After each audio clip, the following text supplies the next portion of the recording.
इस कविता का शीर्षक मैंने दिया है 6 पैक एब्स। और 6 पैक एब्स का मेरे मतलब शायद जानते ही होंगे, वैसे शाहरुख खान की एक पिक्चर आई थी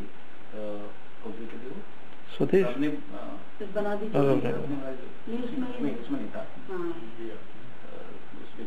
एनीवे उसमें खैर 6 pack abs first time Shahrukh Khan ने तब वहाँ पे दिखाए थे, तो उसके ऊपर मैंने कविता लिखी है ये।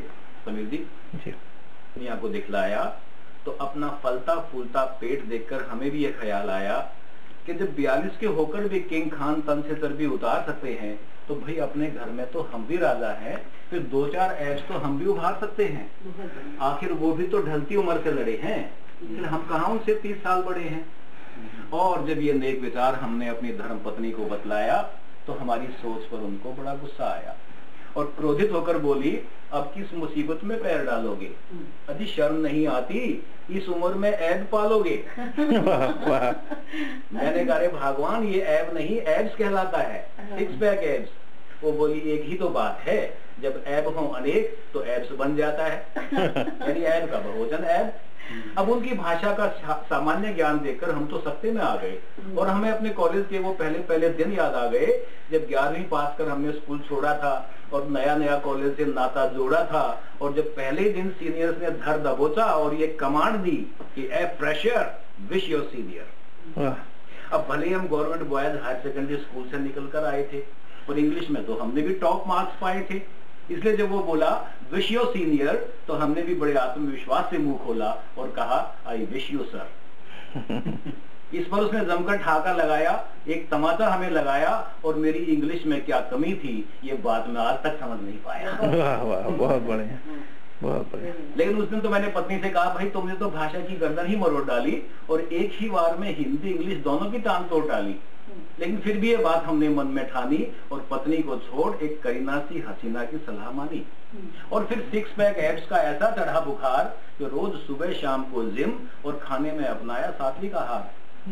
और इस जुगलबंदी की छाप हम पर इस कदर छा गई कि 2 ही हफ्ते में कमर की नाप सेंसेक्स की तरह गिरी और 3 इंच नीचे आ गई। बहुत बढ़िया। अब मैं आधा समय तो ओपीडी में बेड पेशेंट्स की देखभाल में निकालता हूँ और बाकी के समय अपनी बार खिसकती ढीली पैंट संभालता हूँ। वैसे मैं भी अब लिफ्ट को छोड़ सीढ़ियाँ चढ़ने लगा हूँ और पत्नी को भी शाहरुख खान सा लगने लगा हूँ। क्या बात है। लेकिन एक बात शाहरुख खान के लिए भी समझ में आई है, एक बात शाहरुख खान के लिए भी समझ में आई है कि भैया ये एब्स तो ठीक है, पर सिगरेट का ऐप छोड़ दो, इसी में भलाई है। वैसे भी सिगरेट छोड़ना है कितना आसान, जरा मुझे ही देखो, मैं जाने कितनी बार कर चुका हूँ ये काम। कितनी बहुत बढ़िया। और अंत में यही कहना चाहूंगा कि ये एब्स, डाइटिंग, जिम, ट्रेडमिल, ये सब अमीरों के चोचले हैं। तो एब्स, डाइटिंग, जिम, ट्रेडमिल, ये सब अमीरों के चोचले हैं जो वैभव संपन्नता से परिपूर्ण ऐशो आराम की दुनिया में पले हैं। वरना सच तो यही है कि जहाँ कुपोषण के शिकार हों करोड़ों बच्चे और नर नारी, जहाँ कुपोषण के शिकार हो करोड़ों बच्चे और नर नारी, वहाँ एब्स तो क्या हड्डी पतली भी खुद ही उभर आती है सारी। और देखिए ये कैसी विडंबना है कि कुछ लोग कैसे हैं जो रात भर ट्रेडमिल पर पसीना बहाते हैं, फिर खाने से कतराते हैं ताकि पेट बाहर ना आए, और कुछ बदनसीब ऐसे हैं जो दिन भर पसीना बहाते हैं ताकि जब शाम ढले तो पेट में कुछ तो जाए। बहुत अच्छा। इसलिए एक विनती आपसे करता हूं कि जब भी आप अगली बार किसी दावत में जाएं और प्लेट भरकर नाना प्रकार के व्यंजन खाएं, तो छोड़ने से पहले एक बार ये बात अवश्य सोच लें कि अभी अभी जो आपने आधा प्लेट खाना छोड़ा है, अभी अभी जो आपने आधा प्लेट खाना छोड़ा है, शायद उसी समय देश के किसी कोने में कर्ज में डूबे किसान ने भूख से दम तोड़ा है। एक किसान ने भूख से दम तोड़ा, भूख से दम